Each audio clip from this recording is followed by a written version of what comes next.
ونصلي على رسوله الكريم أما بعد فأعوذ بالله السميع العليم من الشيطان الرجيم بسم الله الرحمن الرحيم قال الله تبارك وتعالى في القرآن المجيد اتخذوا أحبارهم ورهبانهم أربابا من دون الله سمجھ آ تو سکتا ہے نقطہ توحید، سمجھ آ تو سکتا ہے نقطہ توحید۔ اگر تیرے دل میں بتخانے ہو تو کیا کریں، اگر تیرے دل میں بتخانے ہو تو کیا کریں۔ آنکھیں اگر بند ہوں تو دن بھی رات ہے، آنکھیں اگر بند ہوں تو دن بھی رات ہے، اس میں بلا کیا قصور آفتاب کا۔ حضرات محترم اصحاب علم فضل اور میرے محترم اساتذہ کرام اور اس بزم کے زندہ دل سامعین، آج جس موضوع کو آپ کی سماعتوں کے نظر کرنے چلا ہوں اس کا عنوان ہے اسلام اور شخصیت پرستی۔ اسلام کیا ہے؟ اسلام اللہ رب العزت کا آخری اور پسندیدہ دین ہے۔ ان الدین عند اللہ الاسلام، جسے اللہ رب العزت نے مکمل کر دیا۔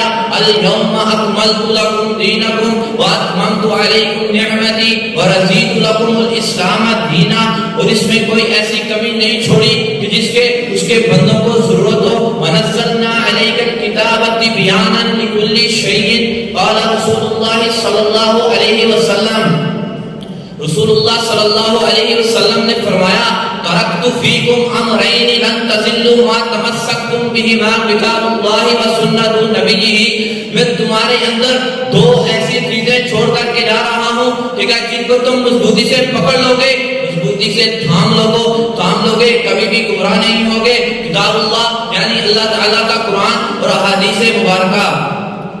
شخصیت پرستی کیا ہے؟ شخصیت پرستی بنیادی طور پر ایک منفی طرز عمل ہے جس سے انسان حق و انصاف، عقل و فکر کے تمام پہلوؤں کو بالائے طاق رکھ کر اپنی زندگی کے تمام گوشوں میں فیصلہ کسی شخصیت کی تقلید اور اس کی اندھی پیروی کی بنا پر کرتا ہے۔ حضرات محترم، زندگی کے کسی بھی مسئلے کو شریعت کی کسوٹی پر پرکھنے کے بجائے آنکھوں پر اندھی پٹی باندھ کر کسی شخصیت کی پیروی کرنا ہی شخصیت پرستی کہلاتا ہے۔ دینی مسائل میں قرآن و حدیث کو چھوڑ کر شخصیتوں کے اقوال کو اختیار کرنا اور ان کو قرآن و سنت کی میزان پر نہ تولنا انسان کے اعمال کو تباہ و برباد کر دیتا ہے۔ حضرات محترم، ذرا مدینہ طیبہ کا منظر تو دیکھیے، مسجد نبوی ہے، ممبر رسول ہے، ابو بکر صدیق رضی اللہ تعالی عنہ خلافت کا منصب سنبھالنے کے بعد پہلا خطبہ ارشاد فرما رہے ہیں، کہتے ہیں اگر میں صحیح ہوں، کتاب و سنت پر چلوں تو میری پیروی کرو، میری اتباع کرو، میری رائے اختیار کرو۔ اگر میں قرآن و سنت سے ہٹ کر کے کوئی رائے اختیار کرتا ہوں تو مجھے روک دو۔ کیا خوب منظر ہے! معیار ابو بکر نہیں، معیار عمر نہیں، معیار عثمان نہیں، معیار علی نہیں، معیار ہے تو کتاب و سنت ہے۔ مشکات المصابیح ہے، جلد نمبر 1 صفحہ نمبر 32۔ جابر رضی اللہ تعالی عنہ بیان کرتے ہیں ان عمر بن الخطاب رضی اللہ تعالی عنہ اتا رسول اللہ صلی اللہ علیہ وسلم بنسخۃ من التوراۃ۔ عمر بن خطاب رضی اللہ تعالی عنہ رسول اللہ صلی اللہ علیہ وسلم کے پاس ایک تورات کا نسخہ لے کر کے آتے ہیں۔ قال یا رسول اللہ هذه نسخۃ من التوراۃ، اے اللہ کے رسول یہ تورات کا ایک نسخہ ہے۔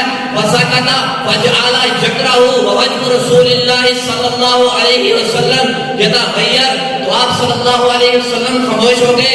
تو عمر بن خطاب رضی اللہ تعالی عنہ نے اس کو پڑھنا شروع کر دیا۔ آپ پڑھتے رہے، حضرت محمد صلی اللہ علیہ وسلم کا چہرہ مبارک تبدیل ہونا شروع ہو گیا۔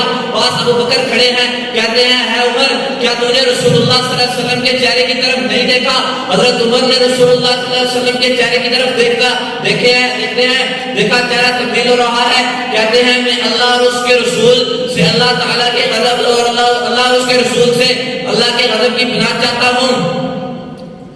اور قال رسول اللہ صلی اللہ علیہ وسلم، اس بات میں رسول اللہ صلی اللہ علیہ وسلم نے فرمایا والذی نفس محمد بیدیہ، قسم اس ذات کی کہ جس کے ہاتھ میں محمد صلی اللہ علیہ وسلم کی جان ہے، لو بدا لکم موسیٰ، اگر موسیٰ علیہ السلام تمہارے لیے ظاہر ہو جائے، فاتبعتموہ تو تم ان کی پیروی کرو، وترکتمونی تم مجھے چھوڑ دو، لَضَلَلْتُمْ عَنْ سَوَاءِ السَّبِيلِ البتہ تم سیدھے راستے سے گمراہ ہو جاؤ گے۔ وَلَوْ كَانَ حَيًّا، اور اگر موسیٰ علیہ السلام زندہ ہوتے، وَأَدْرَكَ نُبُوَّتِي، اور میری نبوت کو پاتے، لَأَتْبَعَنِي، البتہ وہ ضرور میری پیروی کرتے۔ 18واں پارہ ہے، سورہ نور ہے، آیت نمبر 54 ہے۔ اللہ رب العزت نے فرمایا قُلْ اطیعوا اللَّهَ وَاطیعوا الرَّسُولَ۔ ذات محترم ترمذی شریف ہے، جلد نمبر 1 صفحہ نمبر 169 ہے۔ ایک شامی آدمی عبداللہ بن عمر رضی اللہ تعالیٰ عنہ کے پاس آتا ہے، آ کر کے کہتا ہے عبداللہ بن عمر کیا حج تمتع کرنا جائز ہے؟ عبداللہ بن عمر نے جواب دیا جائز ہے۔ شامی آدمی کہتا ہے آپ اس کے جواز کا فتویٰ دیتے ہیں لیکن آپ کے والد ماجد نے تو اس سے منع کیا۔ عبداللہ بن عمر بیان کرتے ہیں میرے والد نے تو منع کر دیا اور میرے آن حضرت صلی اللہ علیہ وسلم نے اس کو جائز قرار دیا ہے۔ عبداللہ بن عمر فرماتے ہیں امر ابی شتبہ ام امر رسول اللہ صلی اللہ علیہ وسلم، پیروی میرے باپ کے حکم کی جائے گی یا پیروی رسول اللہ صلی اللہ علیہ وسلم کے حکم کی جائے گی؟ حضرات محترم دیکھیے کہ رسول اللہ صلی اللہ علیہ وسلم کے مقابلے میں عشرہ مبشرہ سے تعلق رکھنے والے صحابی کا قول واجب العمل نہیں ہو سکتا، تو کیسے اس شخص کا قول واجب العمل ہو سکتا ہے جو صحابی بھی نہ ہو، تابعی بھی نہ ہو، تبع تابعی بھی نہ ہو؟